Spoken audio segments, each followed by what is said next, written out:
Welcome to Let's Play Metroid Other M. Those of you who've been following me for a while know that I'm quite the fan of the Metroid series, and Other M has had a fair bit of controversy surrounding it. Some people actually rather enjoying it, but many people deeming it the worst thing ever created.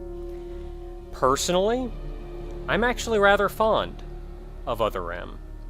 Admittedly, it is not perfect. I will be the first person to step forward and say this game could use some work.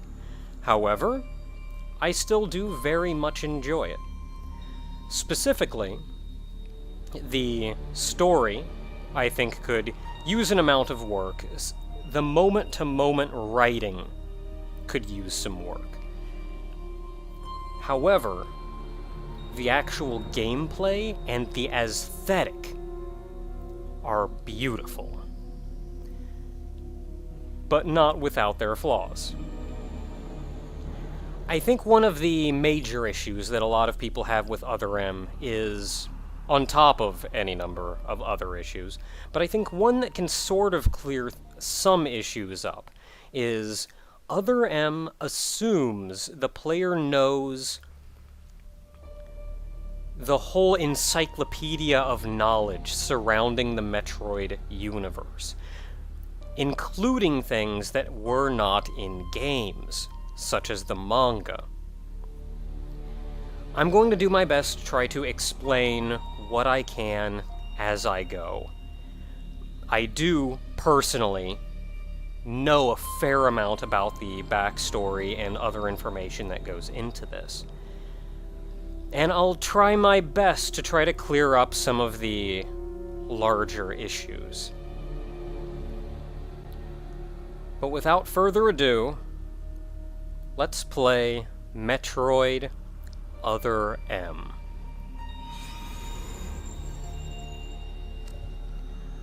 I'm gonna be honest, I think my proper save is on my actual Wii and not the Wii U.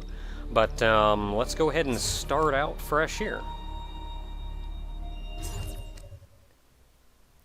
To jump in real quick, this game begins immediately after Super Metroid, as far as the overall timeline goes. So we're picking up with the defeat of Mother Brain.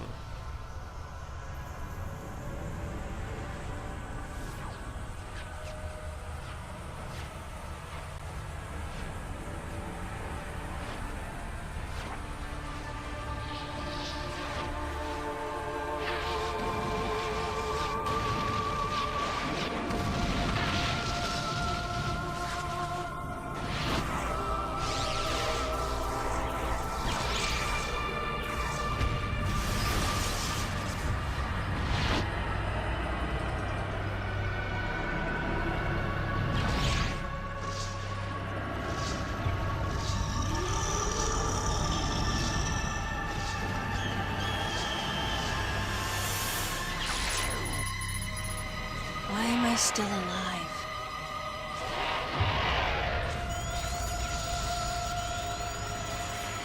The baby.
Mother, time to go.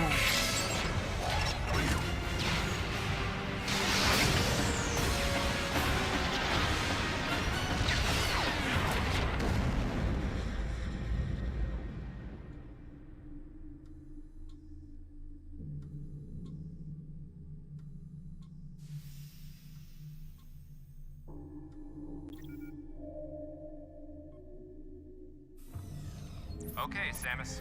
Everything's normal. I awoke to the familiar voice of a quarantine officer. Let's try sitting up, huh?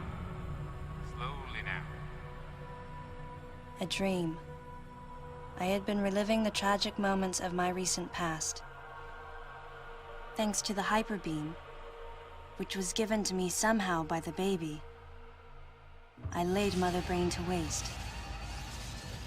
And the explosion that followed destroyed planet Zebes, along with the remains of Mother Brain, the space pirates, and my long-standing nemesis, Ridley, and the baby. Come on, Samus. Let's go next door.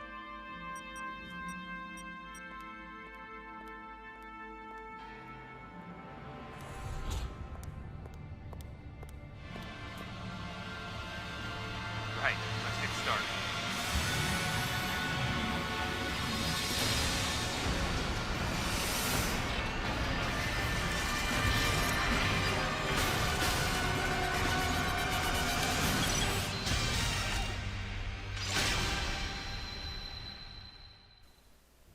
Ready for a quick test, Samus?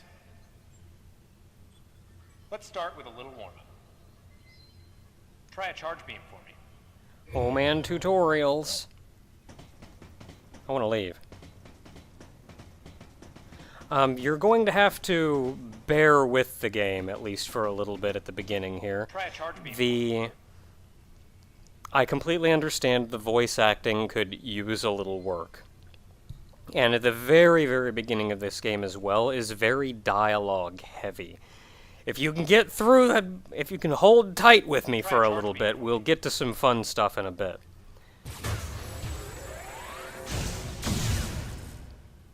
If you can, or one thing of interesting note that was mentioned in that cutscene was that of all the things that happened on planet Zebes, I know they pronounce it Zebes. I'm probably not going to stop calling it Zebes. Okay, morph ball next.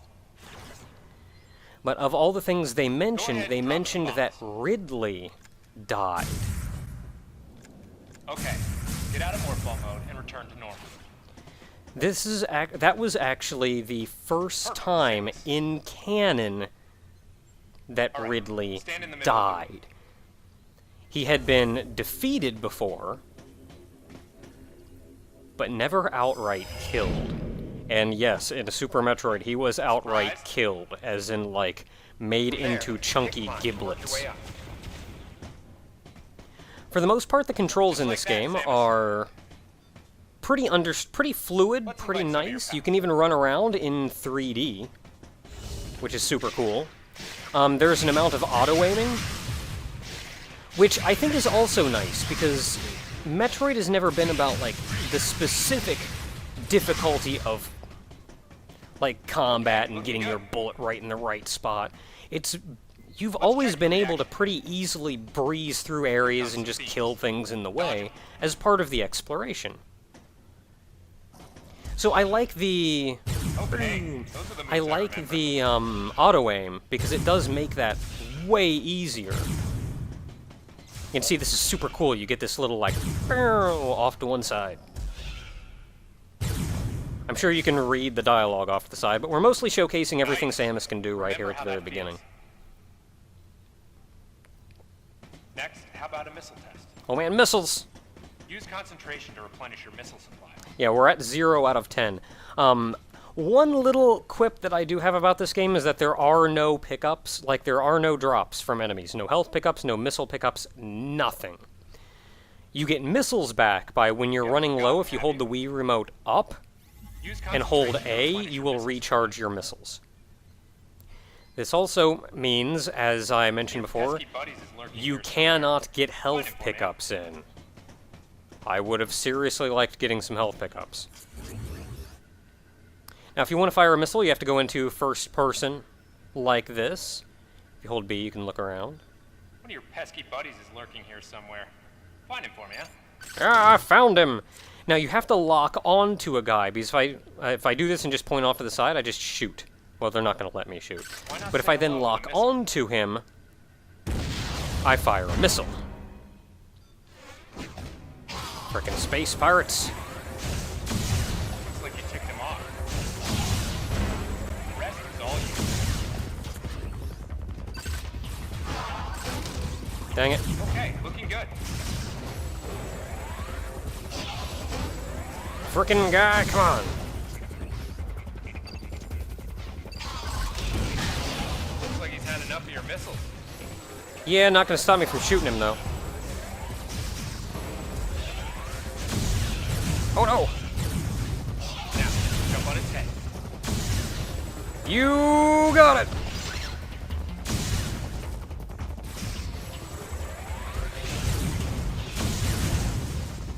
Look at me dodging around, jumping on stuff. This guy has way more HP than he has any right to have. Now, jump on its head. Already did it, dude. I can jump. Look at me jumping. How about you try using a power bomb? Now, of everything that you've been taught up until now, that's pretty much all the stuff you're going to be using throughout the game. The power bomb, not so much. Though you do still need to know how to do it. And it's just like laying a bomb. You just hold down the button. What are you doing? Unleash that thing.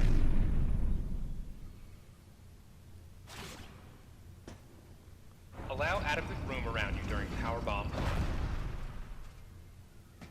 All right, Samus. That's it for the test. Yay me. Okay, get prepped for another pretty lengthy cutscene. Looks like you took quite a bit of damage. It's unbelievable how well you've held up. I wondered if this too was a result of the power the baby gave me. Right. You're doing the meeting room. The big dogs are waiting. I gave your suit a polish so you'd be at least somewhat presentable. Not even a fragment. None of the baby remained on me. I knew it to be true, but still couldn't help looking at my palm for a sign. Never again would I encounter the baby. Never. The finality of it struck me once again. Mission completed. The planet Zebes was annihilated, and all Metroids were exterminated. A simple report, almost dull even, but it felt momentous to me.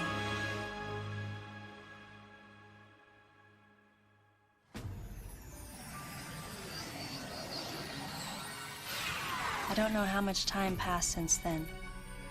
Days went by in their quiet way, and people's recollections of Metroids and space pirates grew nebulous over time, relegated to a past concern of the galactic communities. Nothing more than a faded memory.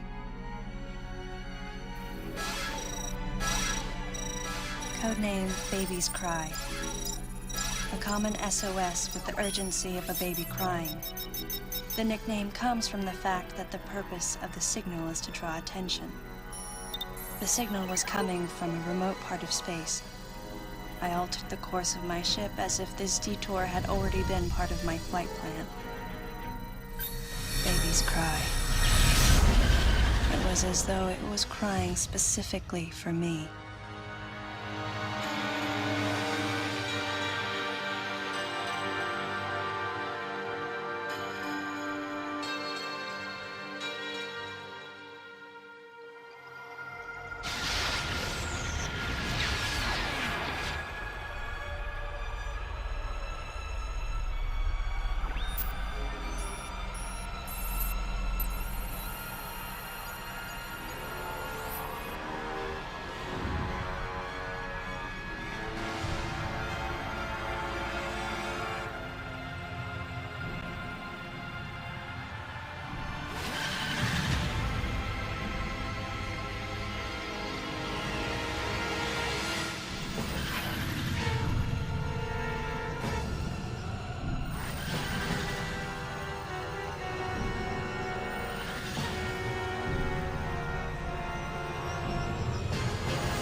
Oh man, we have to point the Wii remote at the screen and look around.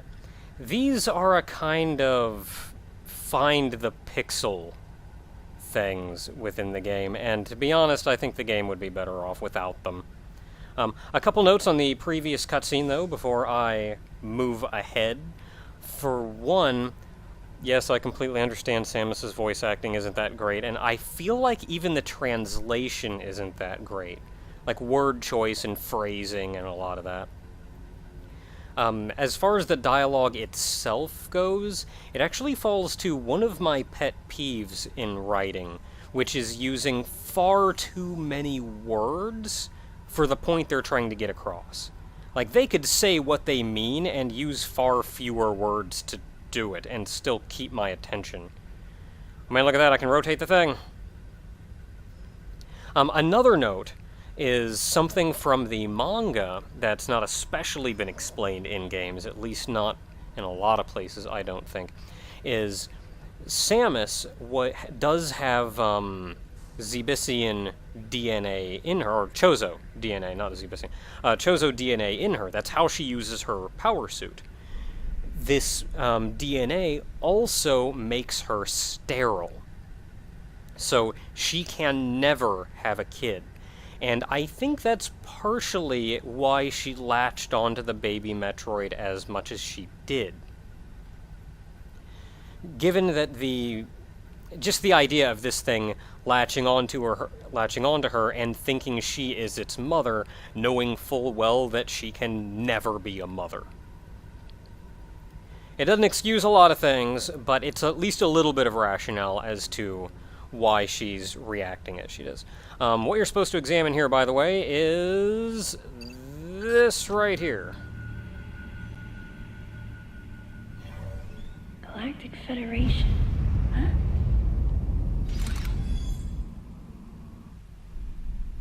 Oh man, look at me moving. Look at me shooting. Moving and shooting. Am I gonna have to deal with any dudes? Or am I good to just keep running?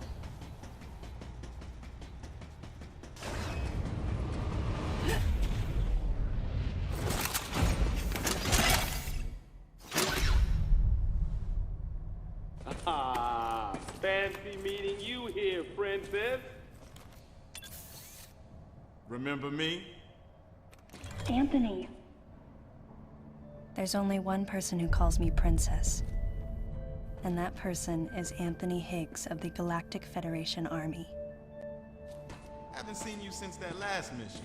Hey, and your buddy's here too. Adam Malkovich, a general in the Galactic Federation Army. Not only a trusted confidant, but also my former superior officer. Yes, there was a time when I was enrolled in the Galactic Federation Army. And then I was young and inexperienced. As the result of a certain incident, I left Adam's command and set out on my path as a solitary bounty hunter.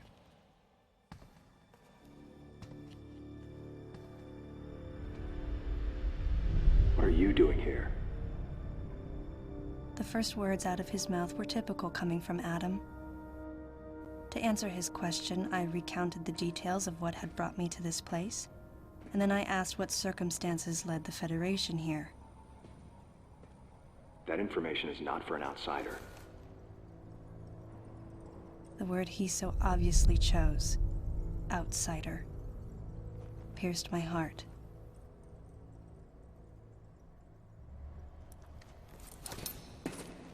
Commander, we're all prepped.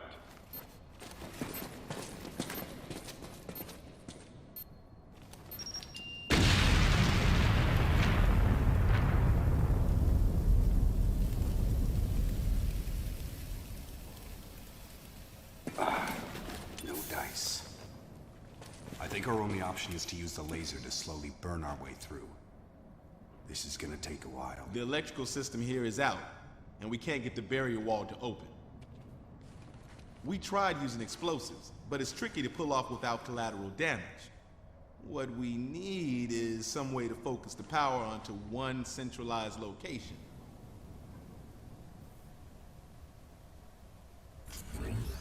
Hint, hint. Nudge, nudge. Well, let's oblige the man.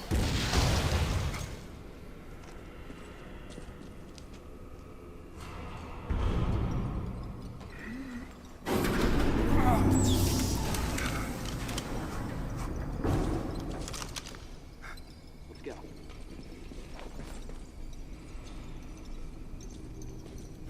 All right. I'm gonna go on ahead.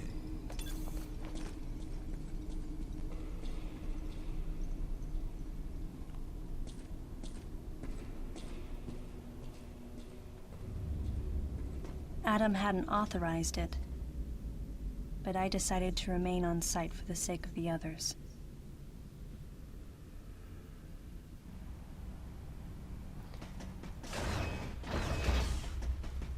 Okay, and you see the pop-up there that you're not going to be using bombs or missiles until Adam authorizes it. Now, this is one thing that does reach an amount of... Oh boy! Oi! Oh dear.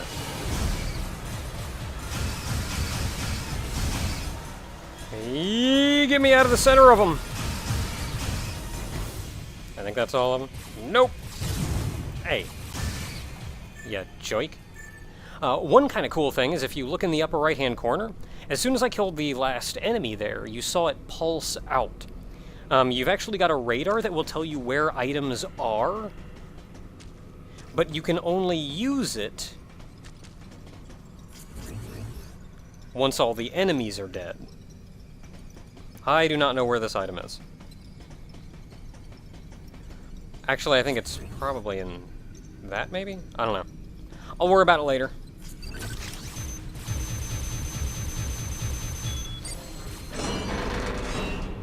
You'll see these in a number of places.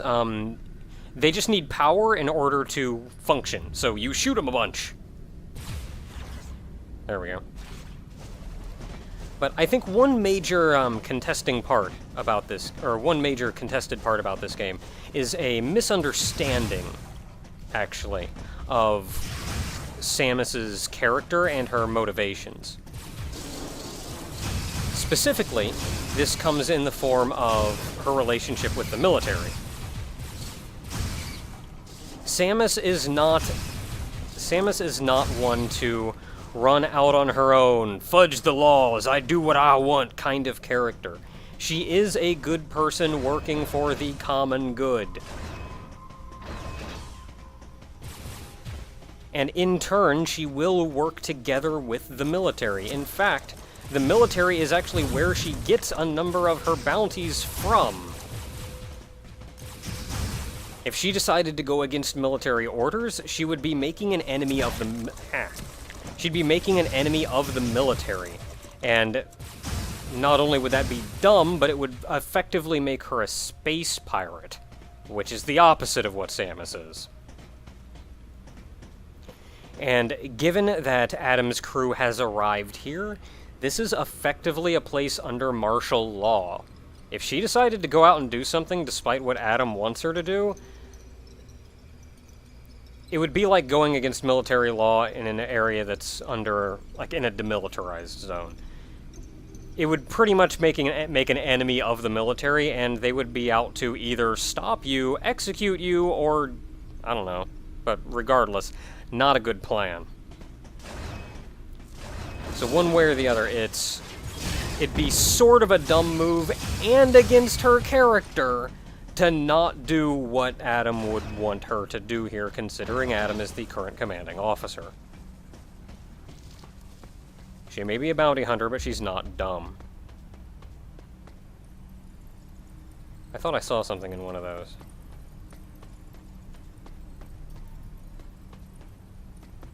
I know I saw something in one of these. Was it you? I don't know. Not worth my time. I'm gonna walk into this wall here. Now you'll notice there are some places where Samus slows down, the camera zooms in behind her. During these situations, you just kind of have to move around a little bit slower. It's kind of a weapons down, but maybe be on the ready kind of thing, as opposed to rushing in at 100 miles an hour. Okay, we gotta remember how to do the triangle jump. Wall jump, triangle jump. Jumping off walls! Wall jumping in this game is pretty simple. Ah, knew there was more of you. Gamers! There's an item in here. No, I can't get it yet. Don't worry, we'll be getting bombs pretty darn soon. Gamers! Something as basic as bombs, they're not gonna just have you not have for that long. Man, I keep thinking we're closer to the end than I thought, but we're not. One of the major complaints about, that you hear a lot of people complaining about in this game is, kind of Samus just going on and on and on about the baby. And she does in the very beginning of the game, but after that, she sort of stops. Not to mention that it hasn't been, not to say that it's not mentioned at all later on.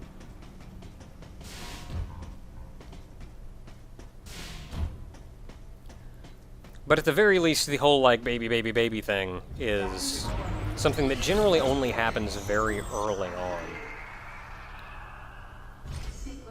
So, and that honestly leads me to believe that most of the people that cite that as a complaint, A, are judging the game by the first 5 minutes, and B, haven't played much beyond the first 5 minutes.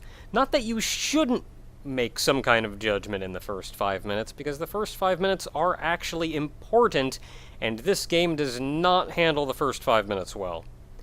Regardless, until next time, everyone, Beyond the Next Door is another bit of a cutscene, but I think after that we should be good to go for a little while. So, until then, everyone.